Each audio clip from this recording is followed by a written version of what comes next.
Hello, welcome to It's Your Smarter Money with Dr. Laura and Professor Steve. Inflation? What is inflation?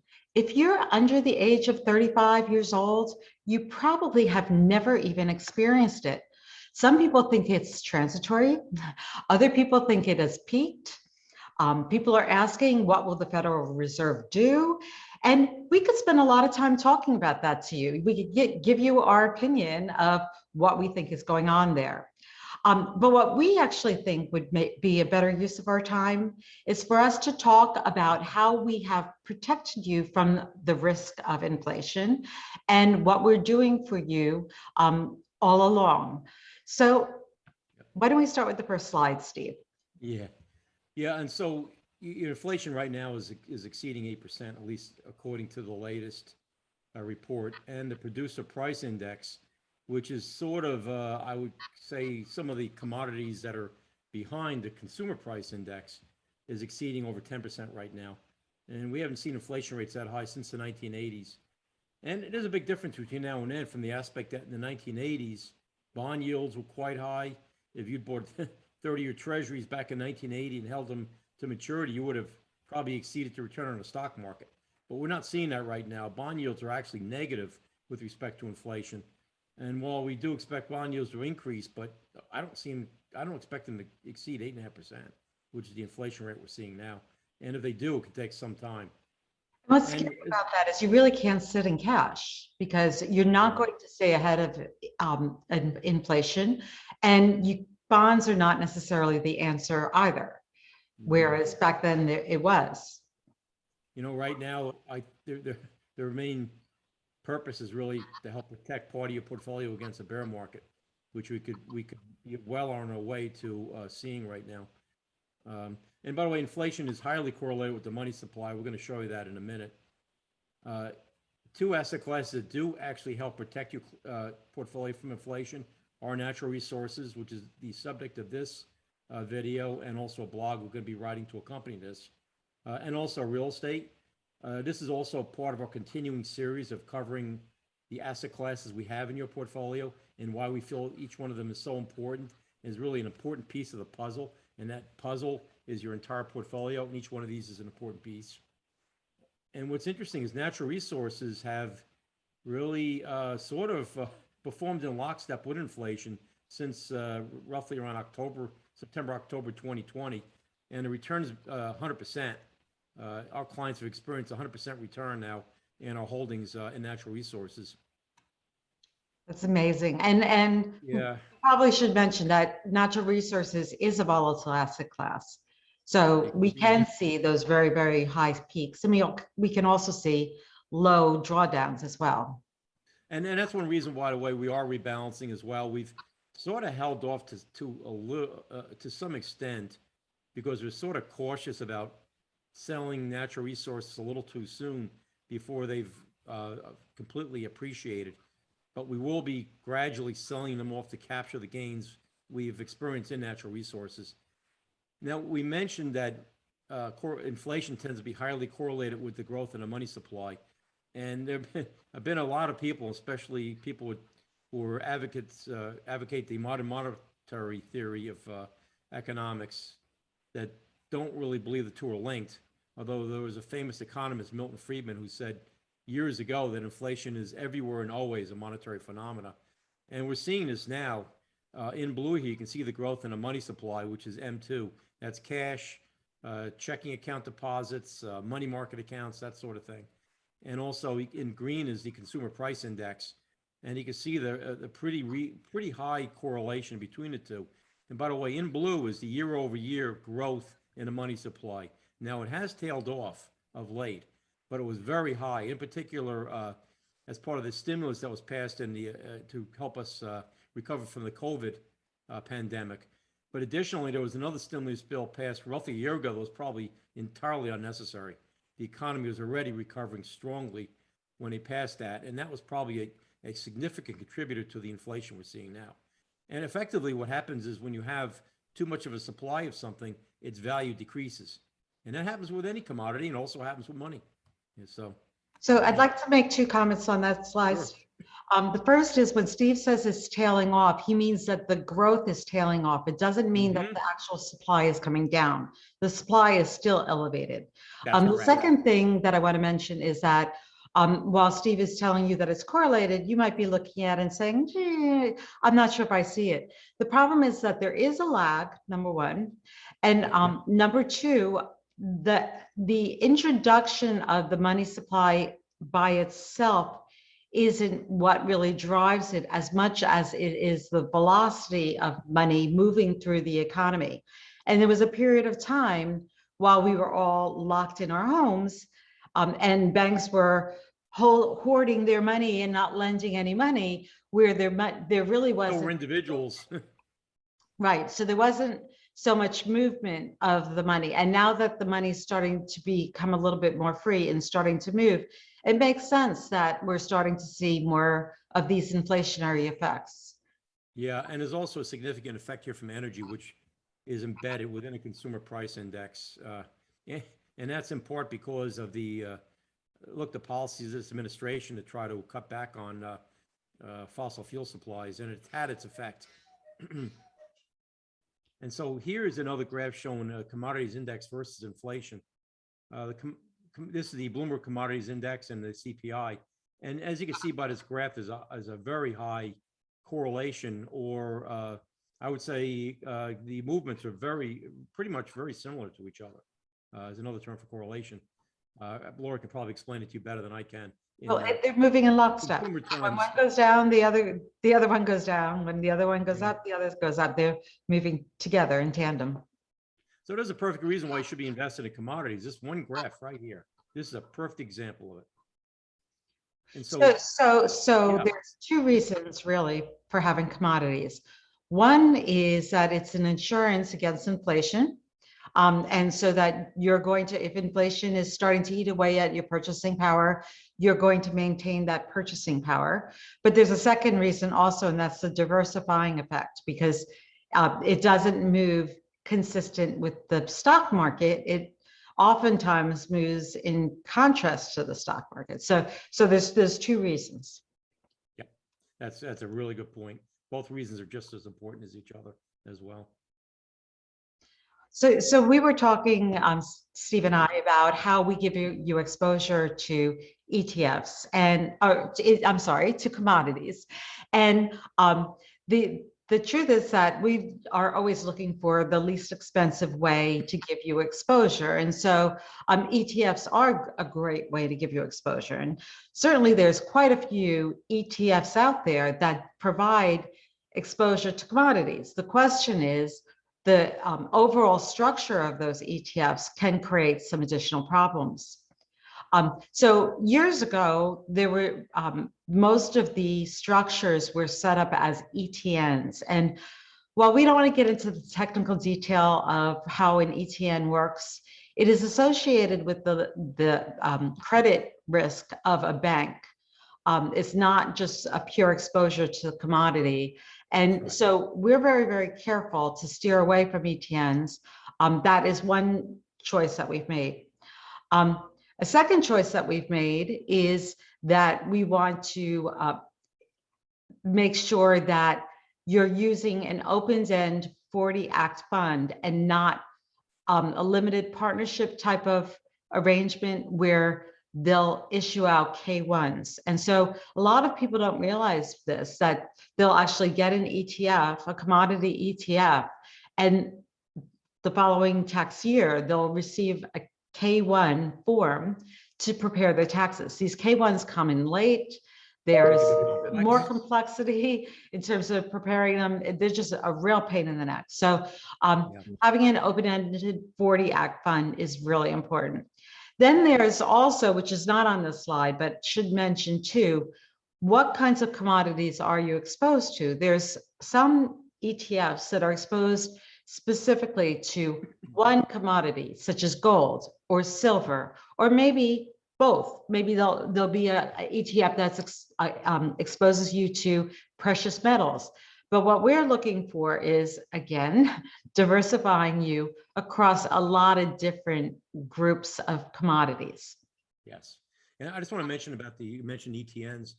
What they have associated with them is counterparty risk, and that's another whole area of risk separate from the risk you will already experience on due to the volatility of the actual holdings of the commodities.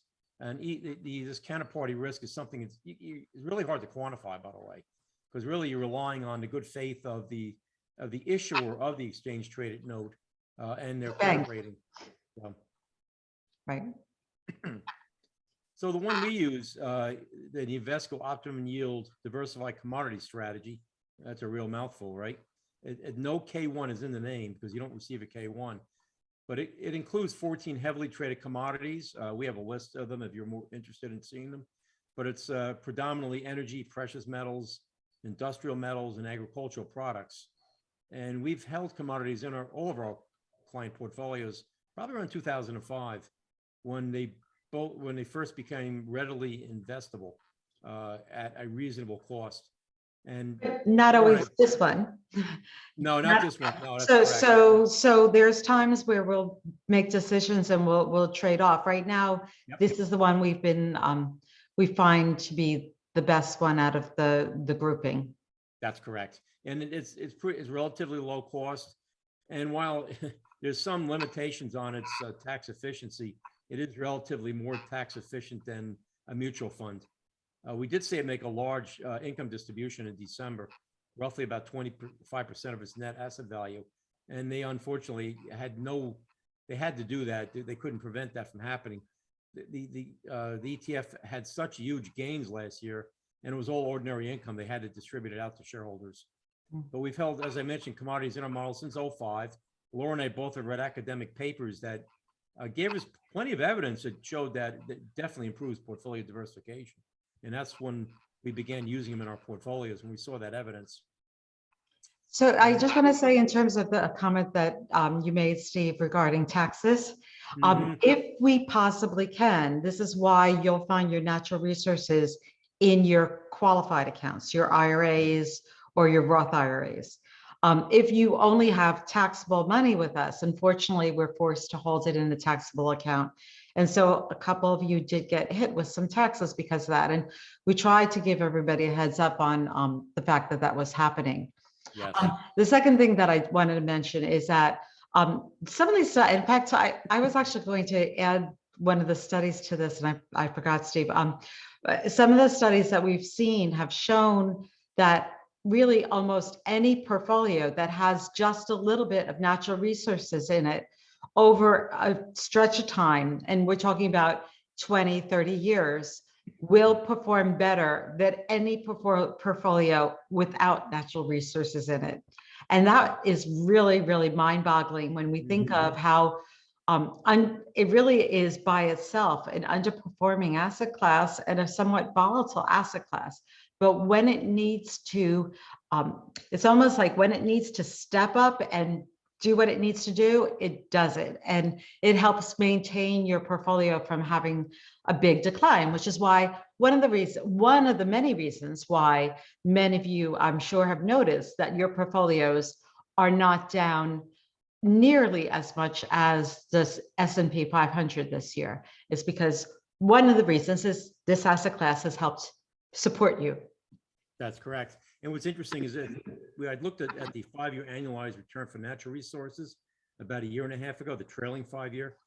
The average was about 3 or 4% a year. Right now, the trailing 5-year annualized return for natural resources for our holding is 13% a year. So that 5 years worth of return came in a fast and furious fashion, something that I don't think anybody could have timed, which is why it needs to be a long-term holding in a portfolio. And it is volatile, but we help make up for that volatility by rebalancing, and we'll be capturing these gains through time.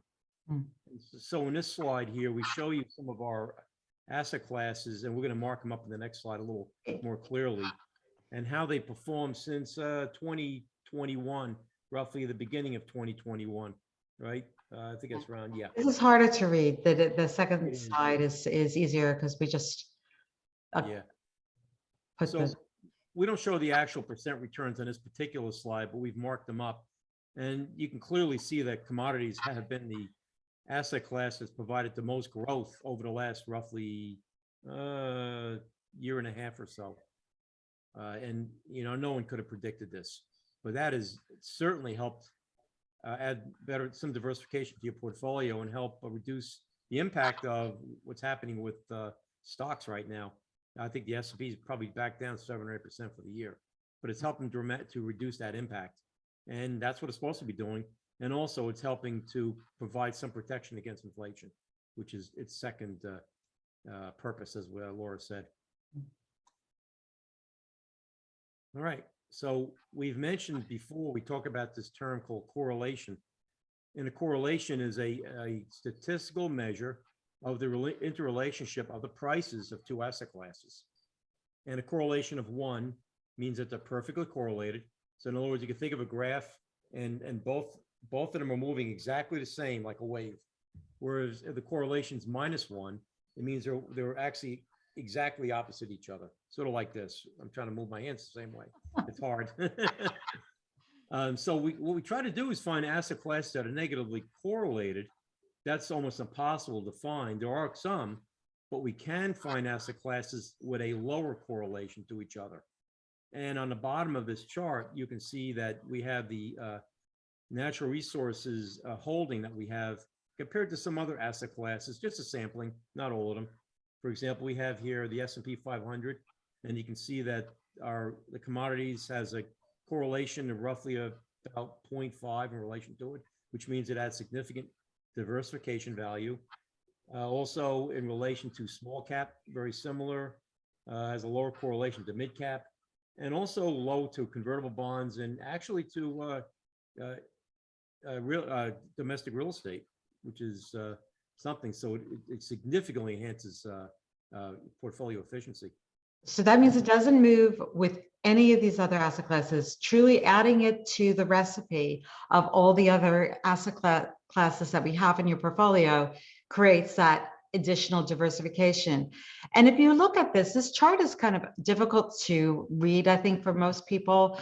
But if you could just even go down the line, you could see that we have the S&P is 100% correlated with the S&P. So Right. at top, you see 1 versus 1. 1 stands for the S&P. That's just the way it's classified here. And then if you move down to the second box, the small cap asset class, which we think absolutely has a role in your portfolio, is only correlated with the large cap world by 74%. So when the large cap moves up 100 points, small cap will only move up 74 points. So it moves with large cap, but not as much. And the reason why I wanted to point this out to you is that all these asset classes have a role. And if you just go down the line, you'll see mid cap, the correlation there, even convertibles and real estate. And then when you look at natural resources, you can see how much more significant the natural resource lower correlation is than the other asset classes. It provides a stronger amount of diversification effectively because it has a lower correlation. And by the way, when we talk about portfolio efficiency, we've defined it a few times in our videos. I just want to define it again. It means maximizing return for a given level of risk, or for a given level of return, minimizing the risk. Okay, it means either one. So in this slide, what we've done is we've compared our holding, this Invesco Commodities ETF, compared to some other holdings. And it's actually performed better than most that we've seen. And I just got done re-looking at this a day or two ago and still really have not found a better option. There are 1 or 2 that performed a little better, but they don't really have a lot of history. They only I started, I guess, within the last year or 2, which in my mind isn't really a lot of history. Invesco, I think we have 6 years of history or so, roughly. So it's a strong performing commodities fund. And it also has a very reasonable expense ratio. And studies show time and time again that managers who have lower expense ratios, whether they be a mutual fund or an ETF, in the long run tend to perform better than those in the same asset class with a higher expense ratio. So it's important to have lower expense ratios. It's clearly correlated, as we talked about correlation, it's clearly correlated with better performance in the long run. The less you pay in expenses, the better off you are. So I want to mention, first of all, the last one on here, the Bloomberg commodity is really an index. It's not an ETF. So we're really just comparing 3 ETFs. And quite frankly, we found it difficult to find an ETF that had the diversification within the commodity that we wanted, having enough of all the different types of, precious metals, industrial metals, energy, agriculture, all of that in one ETF, and also that had no K1 and we're not ETNs. So those were some of the parameters we're looking at. We're also looking at lower expense ratios and a lot of the other factors that we look at in terms of how we select an overall fund. A couple of folks have contacted recently and they've said things like, for example, we have one client who's heavily involved with oil, has in a business in the oil industry, and said, oh, I want to diversify away from the oil industry. So maybe I should just get an ETF that holds wheat, for example. And so he just wanted to hold only wheat. And I tried to steer him away from that. I said, even if you held wheat, soybeans, and corn, and at least had a mixture of the commodities within the agricultural world, that would be better than just holding wheat. And so that's what we'll see. A lot of times people will focus on the precious metals. And again, looking for that diversification within the commodity world is important. Yeah, and I want to mention there's others who believe they want to have gold as a commodity. Gold has not been the best commodity in the long run to hold, and also holding the physical metal has a lot of problems associated with it. They're all gold ETFs and silver ETFs alone, and they haven't really been great performers in the long run.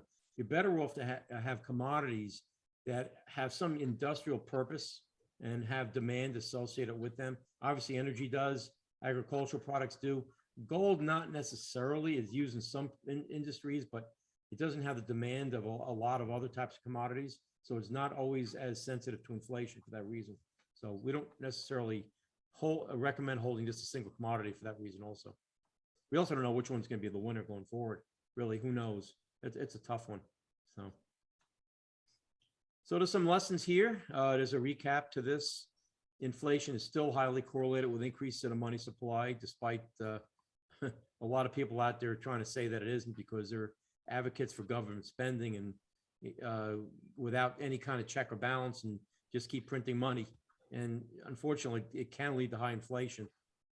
Stocks do, in the long run, protect against inflation, but not always when the inflation is occurring. Okay, commodities are more directly correlated with inflation than stocks are in the long run. They can perform poorly during times of low inflation. We saw that. I mentioned about the 5-year average return of commodities about a year and a half ago was quite low, it was 3 or 4% a year. And now, as we mentioned here, it can jump quickly. It's up to 13% annualized for 5 years. And efficient portfolios clearly need a variety of different assets and asset classes, because it's impossible for anyone, including us, to tell which asset class is going to be the winner. And also, different asset classes respond differently to different types of risk and to different economic conditions.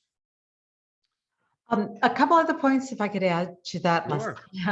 is that we also want to be very careful with the amount of commodities we expose a portfolio to. This is not something where you want to have 25% or 30% of your portfolio focused on commodities. We've done a lot of work on the modeling on how much commodities should be in somebody's portfolio. And we usually, the average number is somewhere between 4 and 6% of the portfolio, I believe, depending upon the actual model that you're in. So that's the first thing. The second thing is that we're talking about this and we're already telling you that this asset class has increased by 100%. Yet if you go and you start Googling this on the internet, you'll see that people are just starting to say, oh, gee, maybe I should hold commodities, which is precisely why you can't time the market. I mean, the run up in the commodities has already happened. I'm not saying that it won't continue to run up, but I don't know if it's going to run up another 100%. Right. So the idea of holding this always in your portfolio and being prepared, having it part of an all-weather strategy that when inflation kicks in, oh, this goes to work. When inflation's not here, then it's going to not really be a contributor, but that's okay. It has a role. Knowing the role of each asset class is really important when you're putting together a portfolio. That's great. Yep. Okay, so as always, we're here to talk to you.